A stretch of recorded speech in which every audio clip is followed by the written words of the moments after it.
If we don't understand that process, if we don't understand its function, the ebbs and flows, if we don't understand where it's coming from, why it's there, what its value is, what its purpose is, then we tend to just judge ourselves as got it, lost it, got it, lost it, got it, lost it, right? Or I'm so happy right now and I did something stupid. I'm so happy right now and I did something wrong. But if you understand the process, it's actually a very natural part of integrating all that you've learned. Everything in the universe,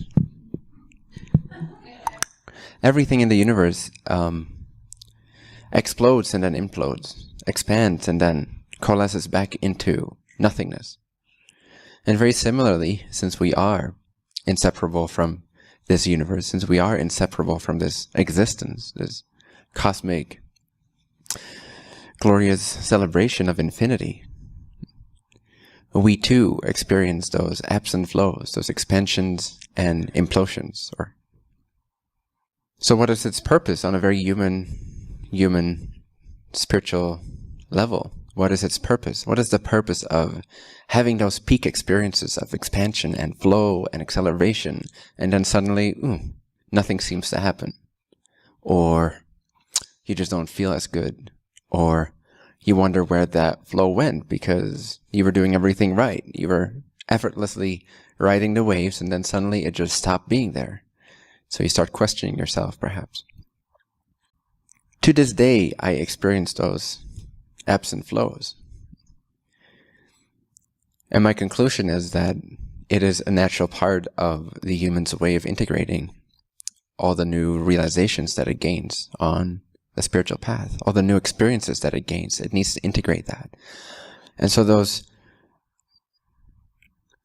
valley experiences, as I prefer to call them, rather than ups and downs, peaks and valleys, those valleys are integration periods. And when you recognize that you're hitting a valley experience, a valley period, as soon as you start recognizing that, you start calming down about it, you start to accept it, you start to see value in it and utilize it effectively rather than judge it or despise it or frustrate yourself about it. So you can just imagine this as an upward line that then dips in a little bit, plateaus, and then it goes up even further than the last peak, and then it dips a little bit again. But the third valley is higher than the first peak. Does that make sense? Right? And I think you've noticed that. Like if you look back upon your life 2 years ago, you would rather have your valley experience today than your peak experience then. At least that's the case for me. And I'm assuming for some of you that's the case too. You wouldn't want to be yourself 2 years ago in your peak experience. Would you really want to go back there? Even if you are experiencing sort of a hibernation period at present, maybe you are in the valley moment right now, even then, would you really want to go back 2 years to your peak experience then? Do you really want to be that person again? Would you really want to be at that stage again? Most likely not, I'm assuming. So this just keeps going up and up and up and up and up. But why doesn't it just go straight up, right? Eager human beings as we are, prone to self-judgment so easily. Why doesn't it just go straight up? Why does it have to make that little dip? I don't want to make that little dip. Let me transcend that little dip. Let me somehow figure out a way to not have that little dip. But again, if you look at anything in nature, anything expands and comes back into its source. And so when you have those peak experiences, they are usually the expansive experiences. They're usually the expansive period of your self-realization. They are the further awakening into more of yourself, more of your truth, more of your essence, more of your authentic self, more of your oneness self, more of your expression itself, your individual self, whatever it may be. There's many types of peak experiences. They can be very inward, or they can be very outward. They can be very peaceful, or they can be very ecstatic and blissful. You feel like dancing, you feel like expressing, you feel like hugging everyone you meet. There's many kinds of peak experiences, depending on exactly what it is that is activated in you in that moment. However, it seems like the natural rhythm of life is to also have that integration period. So now you've expanded into a new vision, into a new view of yourself, a new understanding. And then at some point, it's like the body-mind wants to catch up with that. It wants to be able to integrate that, channel that more properly. It wants to be able to have its body aligned, its synapses, or how do you call these things in your brain? Rewired. It wants to catch up with your realization. It doesn't just want you to sort of like go into a spirit level where it cannot come with you. It wants to integrate that here. So you go to heaven, and then your body, mind, and your agreement to be human will bring you back down, in a sense. Will bring you back down so that that can be anchored, so that can be rewired on this level, so that you can bring more and more of your expansion into everyday life, into relationships, into manifestation, into worldly affairs, into your business, into whatever it is. So in those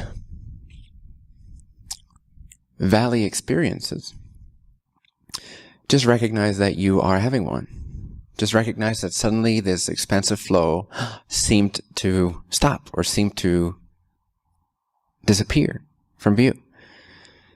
And first thing to do is to love yourself for that, to appreciate yourself for that, to appreciate the mechanism that entails, the reason why it's there, which is to integrate, to embody the expansive peak experiences that you've had just before that.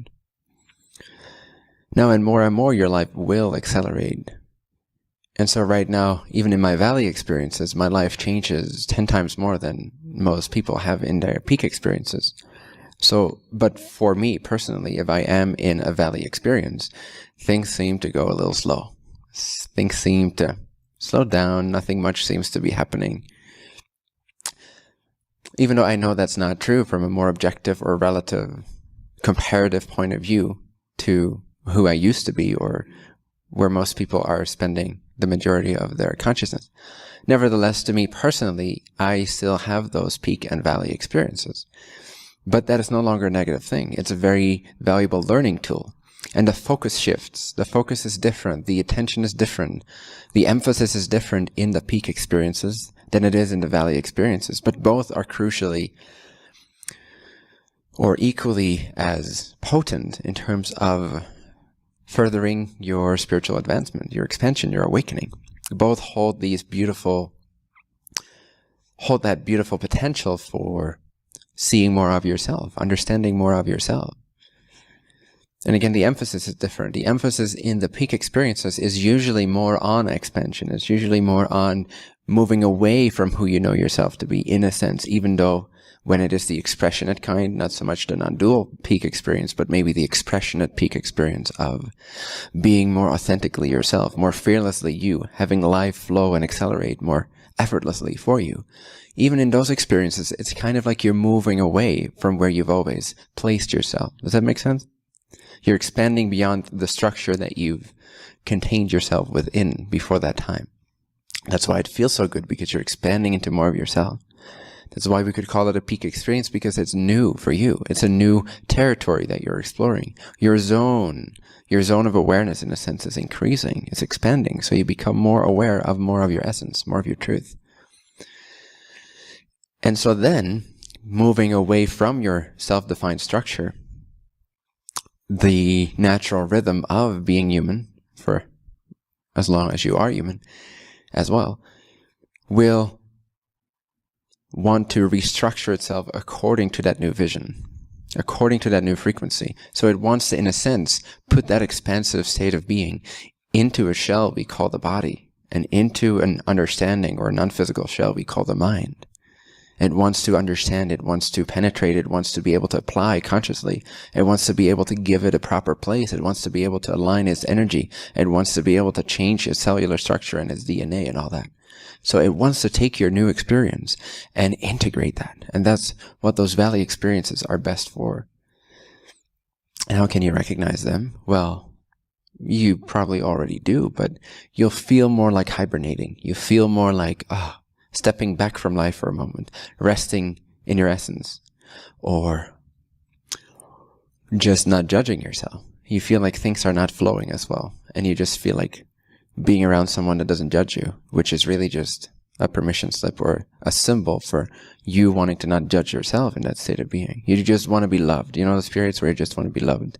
You just want to be taken care of. You just want your mother to be there, or your whatever it is, your daddy or your boyfriend or your girlfriend.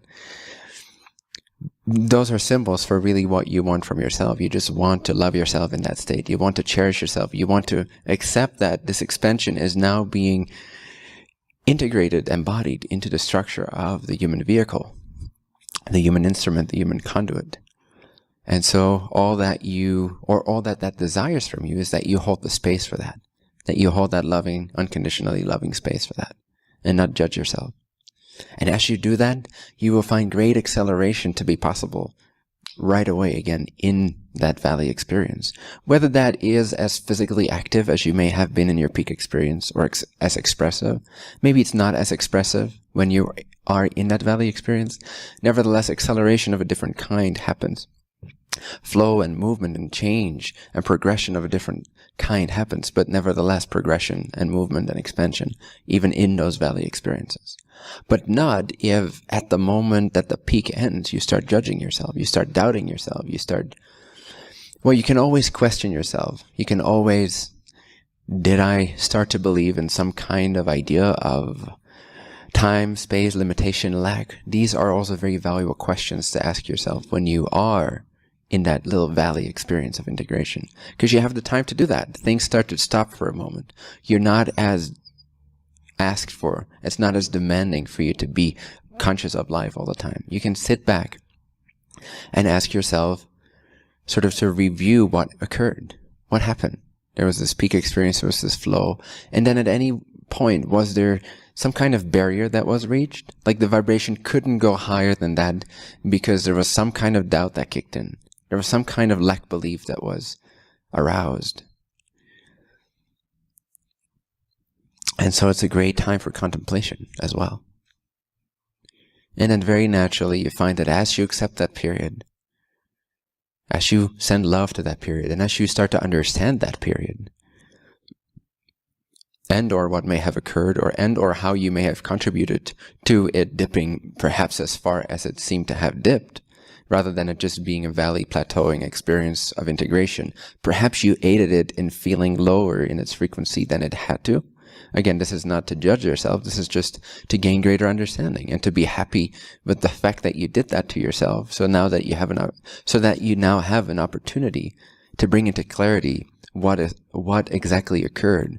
What is your tendency? What do you tend to do when you are expanding as fast as you are? When you are flowing as effortlessly as you are? Do you reach a point of doubt? Do you reach a point of, this is too much bliss? Or this is too insane? This is too crazy? This is too magical? This is lacking structure? This is lacking familiarity? I need to stop right here. Let me stop right here. All right. You can also kind of dictate the peak and valley experiences for yourself. You can open up and intend for or ask for a peak experience. And you can also ask for it to end, or ask for it to stop for a period of time, if you feel like you're having to catch your breath, so to speak. Does all that make sense? Good. So the crucial element of this is the key is to not judge yourself. To in fact love yourself, hold that unconditional love for whatever period you're going through. And then, if you have the space of mind to do that, make as effective use of it as you can. Investigate, but very non-judgmentally. Investigate. Review the previous few days, perhaps, or a week or two, or whatever that period was, and see what occurred. Just observe what occurred, and what occurred when you did dip. And again, without judgment, because part of it is natural. Part of it is contributed to by our doubts and by our lacks, but part of it is an actual energetic phenomena, the rhythms of expansion and implosion that continues to happen. So part of it is very natural, and part of it is added onto by our human self that then reacts negatively, perhaps to the events of life, or to the lack of flow, or that responds negatively to the acceleration of flow, because that can be scary as well. If it goes too far, if it becomes too present, if it becomes too vibrant, too palpable, too far away removed from where you've placed yourself inside of a structure that you are familiar with, it can be kind of scary, right? So you tend to say stop.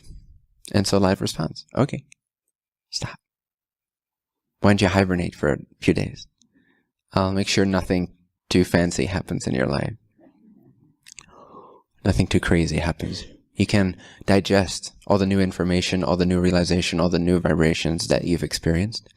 And I'll give you some time to integrate. And when you have integrated that, your foundation is, again, that much more solid to take off from, to expand even further from. And this keeps going and going and going and going and going until you don't recognize yourself anymore. But you don't want to anyway. So